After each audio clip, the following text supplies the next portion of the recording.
Guys আজকে আমরা এক ওভারে কত রান করতে পারি দেখবো। তো দেখা যাক প্রথম বলে আমরা কি করতে পারি। প্রথম বল অসাধারণ একটা শট, মেহেদী হাসান মিরাজ থেকে 4টি রান মিড অফে খেলেছেন। দ্বিতীয় বল এবার দেখবো আমরা। দ্বিতীয় বল মুস্তাফিজ মেহেদী হাসান মিরাজ, আমরা টার্গেট করবো 1 ওভারে 7 রান করার। আবারও মেরেছেন লফটেড শট, 1টি রান।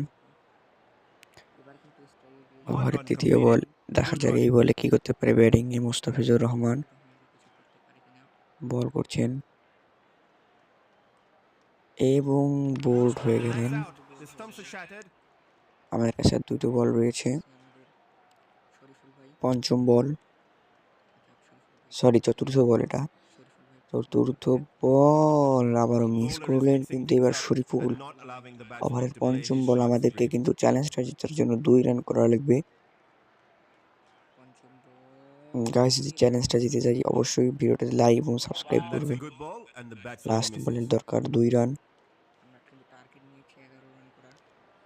এবং মিস। আমি তো চ্যালেঞ্জটা হেরে গেলাম, এবার তোমাদের করা লাইক অ্যান্ড সাবস্ক্রাইব